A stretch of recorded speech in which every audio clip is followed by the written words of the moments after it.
So that's it now.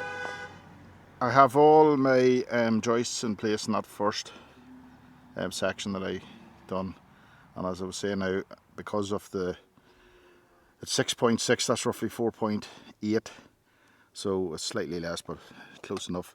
The balance then will be made up on a separate section in here, which I'm going to go at now, so that'll be in the next clip. Okay, so what I've got here now is I've got the spacers just divided out. So I want to put in 2 rows of noggins the whole way down through the base. So I've got the nails in place, I've got a chalk line, and I'm just going to hook that on there, pull it right down to the other side, ping a line, and then the same again. And then that's where my joists or noggins will sit. So we just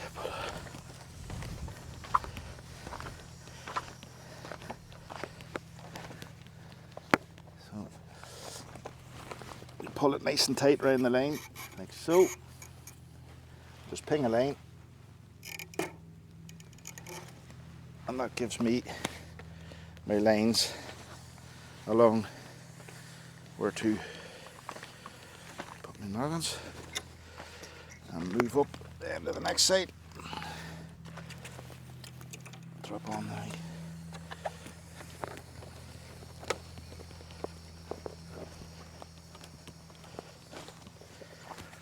Again, just pull it nice and tight.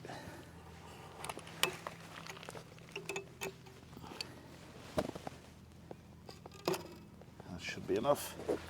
I can see the line on here, that makes sense to me. I think. Actually that one doesn't. That's not as good as what I would like. It's just not enough chalk on it.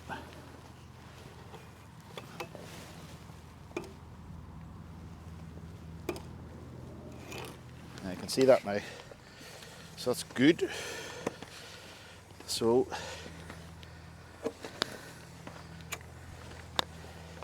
I've got me templates for the. If you remember, I kept my templates for the. So if you remember, I kept my templates for the distances. So it'll just leave it a lot easier for me. Just put them all the same size and pop them into place and take it. They don't have to be precise or accurate, as long as they're near enough. Just gives that extra bit of stability and support to the floor. So we'll crack on with that now, and we'll get that done. Okay, so we're back down now at the base, and I'm going to nail all my joists in place. So just to make things a bit easier down the line when I'm putting in my noggins and the insulation in between each of the joists, I just cut a couple of templates. So when you're measuring your 400 centres, obviously you're measuring from the outside of this one. So your first 400 is the centre of this joist here. So that distance there is going to be less than your next distance, which is going to be greater. So I think this was 328, this is 354 or something like that there. Let me see what it is. It's 354. So I've cut a 354 now, so this here distance will be the same the whole way up through. So it's just a matter, I'll just show you what way I've cut them and why I'm doing this. Just going back a step, I mentioned it on a previous clip where I'm going to fix this base down onto the concrete base, just to keep, you never know with the wind, it can get pretty stormy here.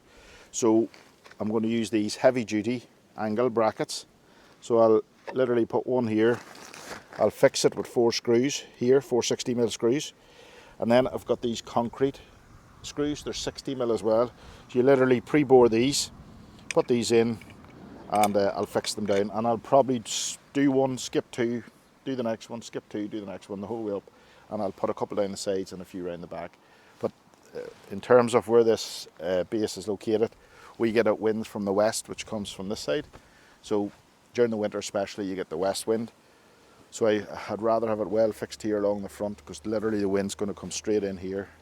The back is coming from the east, obviously, so it's not as bad, but you can get it. But it's just belts and braces will make sure that it stays in the ground, it'll be a good start, wouldn't it? Okay, so I'm going to screw these down to the base now. I've done a few of them on the corners just to keep it all square. And then I've also made sure, obviously, that the timbers are flush with the base or slightly overhanging. In order when the walls go on, they're going to have to drop down over their base by about maybe 100 mil. So I just want to make sure that everything's ready before I actually do drill any holes. So I'll go ahead here now.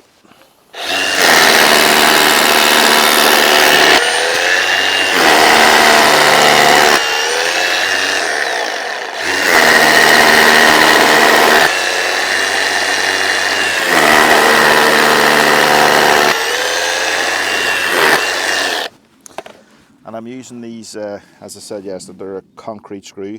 They're 60 mil, and nothing will take these out. I'll just show you quickly to the camera. Most people have probably seen these before. So they're what they call a concrete screw. You drill a 6 mil hole, and then you just put those in with an impact gun. They're quite easy to put in. So I'll just get 2 of those in now there, into those.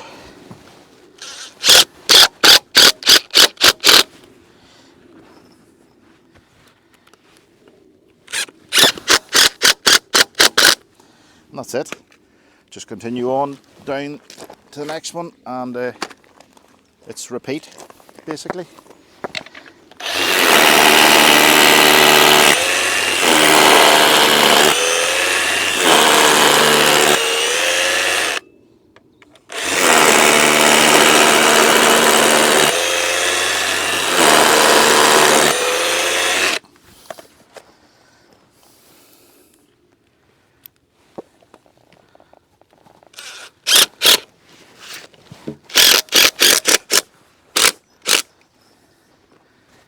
It's important too not to over tighten these, so once you, especially if you're using an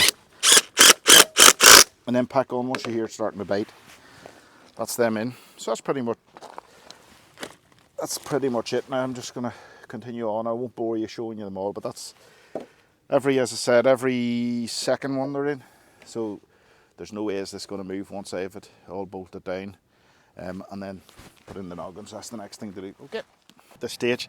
But I was conscious I didn't film anything, so I'm just going to show you a couple here now going into position. And that one's not done. Okay, so basically all I do is I line up the middle of the joist, or the noggin, with the line that I pulled right through. And again, just 3 nails, one on the top,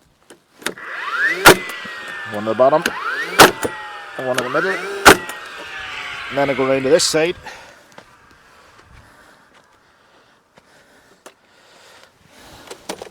and that needs to come up a little bit, so I use this pry bar here just to lift it a little.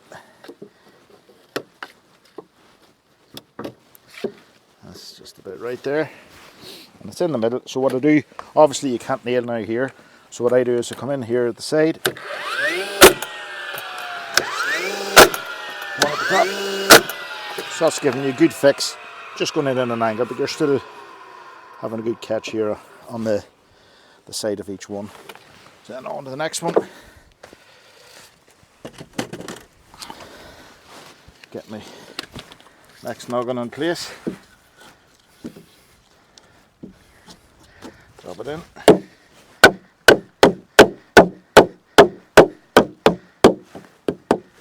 Line it up in the middle of each of these lanes. And there's the rain coming on again. What a bloody summer we've had.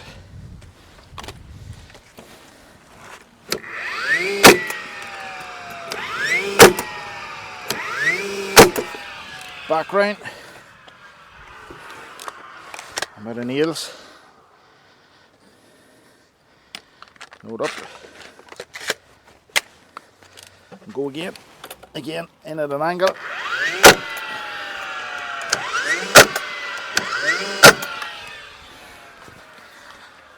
And so on. It's pretty repetitive, but it is what it is. It just leaves everything nice and tight.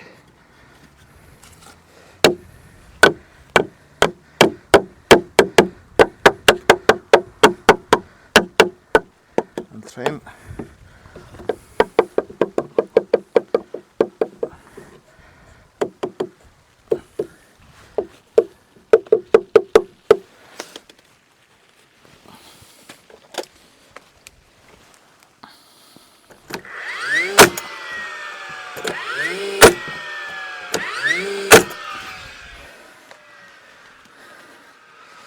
And at an angle. I'm going to go in from this side this time.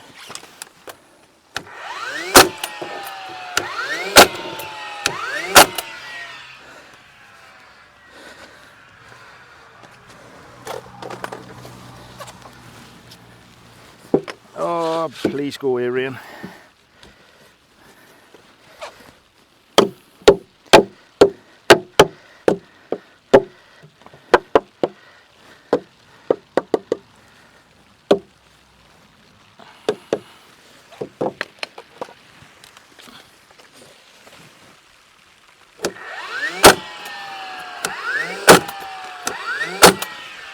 I'm going to have to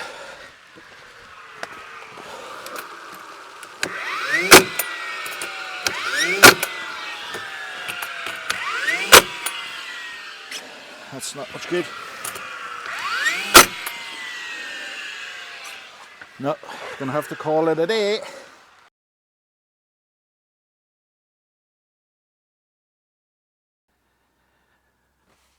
So you can see I've got my board set up here now, cut.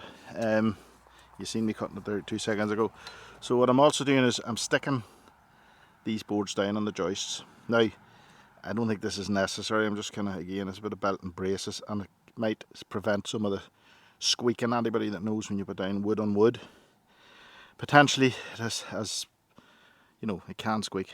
I know in our own house here we put wooden joists and floor, you know, wooden floor on top, and you can get a bit of squeaking here and there. So this is just to eliminate that. So it's not high grade silicone ramming, it's just basic straight or silicone, nothing fancy. So again, you can see I have my board set up, and because I'm working on my own, I have to do everything, set everything up. So I have my drill beside me, and basically without standing on silicone, I'll take this out, get this down into as close to position as possible.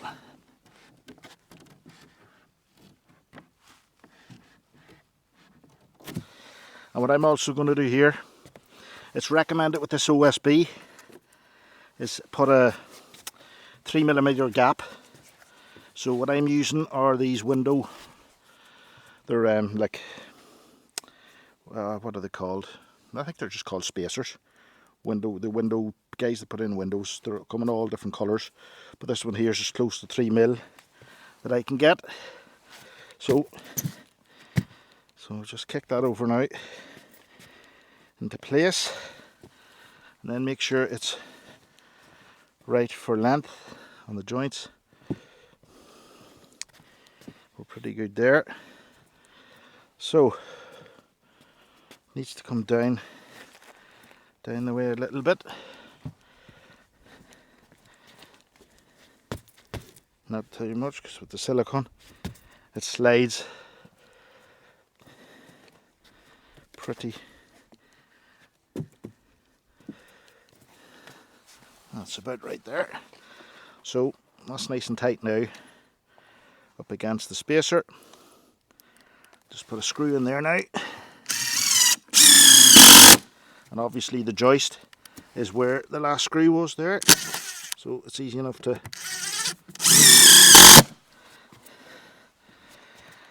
just kick it over here.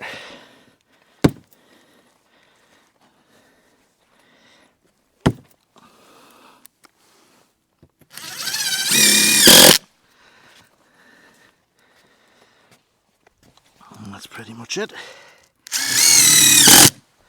What I'm going to do is I'm going to tape the joints on this whenever I am finished. Just tape all these joints just to keep any draft from coming up. Shouldn't be any because it's going to be pretty much sealed underneath, so we shouldn't have much draft.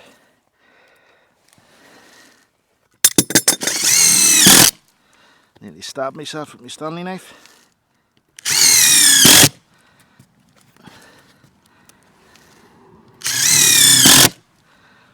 So that's pretty much all them in. So then obviously I can put a row of screws along here, and I'm putting them in roughly about 200-250 centres. I don't think there's any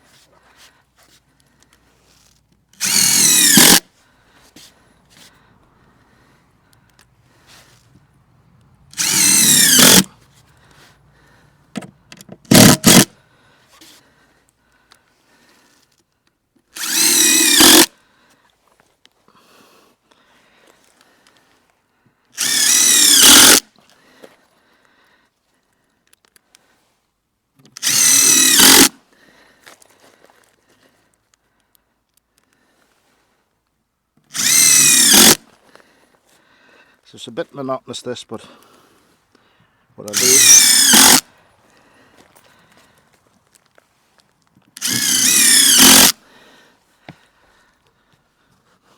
now that's the perimeters. All I'll have to do obviously the in-betweens, which I will do now, but I just want to show you.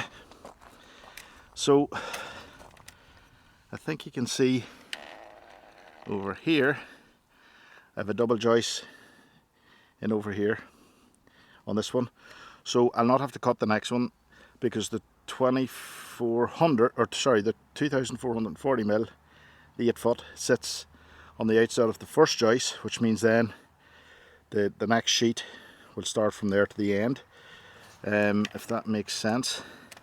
Now if you can see as well, I overlapped the joint of the two joints with the full sheet here, so that worked out okay there. So it should work all right. So as I say, a full sheet will work there. What I'm going to do now is, because it's very repetitive for this row anyway, I'll put on a time lapse because I'm just going to be screwing in the centres. It's going to be a bit boring to watch. I'll do that, and then when I go to the other side, across up here, we're obviously going to have to cut the sheets. It's not going to be a full, this here is about 10'8" wide, so it's not going to be obviously a full sheet, so I'm going to have to rip them down, and unfortunately I'm not going to get 2 boards out of every sheet. It's going to take a sheet for each, but that's I knew that when I was ordering the play anyway. So that's it. Right, I'm going to put this on time lapse and we'll take it from there.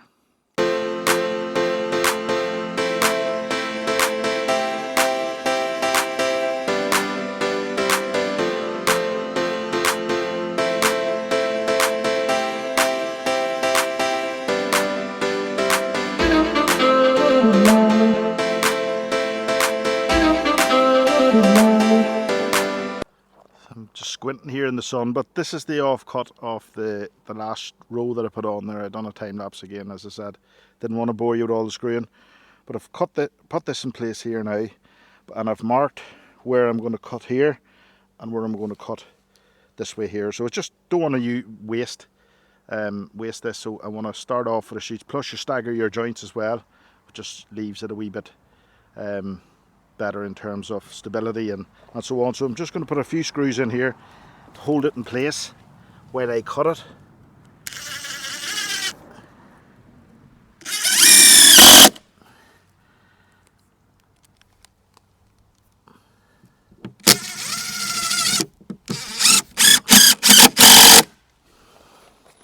I'll just put one up here. Obviously not putting it where I'm going to be using the saw blade. So then this is the beauty about the track saw. It's just very handy for the like of this. You just literally line it up with your marks. nice and flush with that.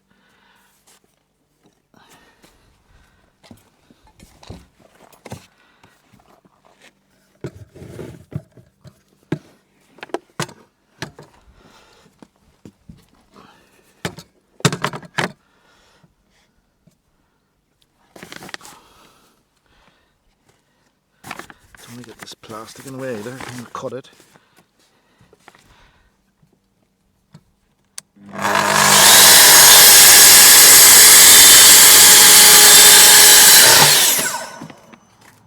That's nice and flush with the edge, so we'll keep that. We might need it for around a window or something like that, so just leave that out there. Then we move our saw to this side. There's spacers now, and this is the line. There's my line now. It's here. Oh.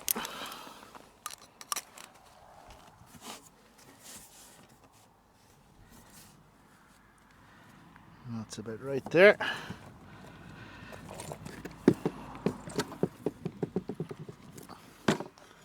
Oh, go this way. Yeah. Never can remember which way to go with this. Still getting used to it.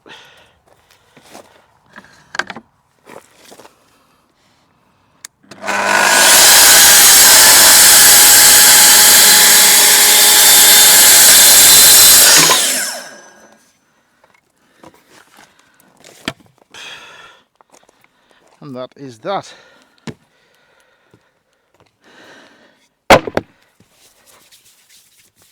Now what I'll do is I'll bring down a full sheet. I'll just brush off the sawdust, put down the silicone, put down a full sheet and take it up to the next. And then all I'll have to do with the next sheet is basically mark it here on this joint, mark it up here, run a line through and cut it up to length. I think that's it. I'll just put in whatever, another few screws in that, and I'll leave that up here for in case I need to cut off some of this next board. Okay,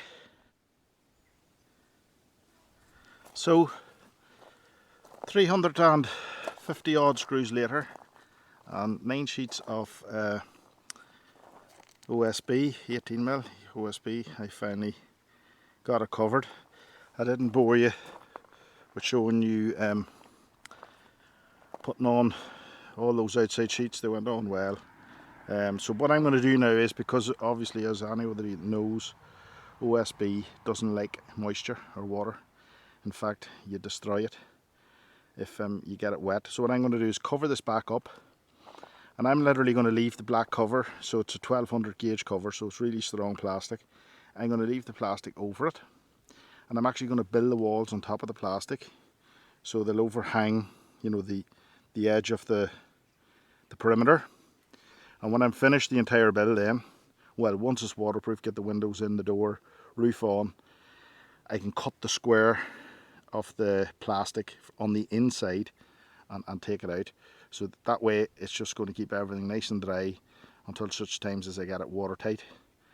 So pretty chuffed with how it all went. Nice straight edges, so yeah, it's really important that you get your building square from the outset, but everything went well. So I'll put the cover on and I'll show you once I've it all covered up, and start the walls then tomorrow. As you can see from the sky, the rain ain't far away.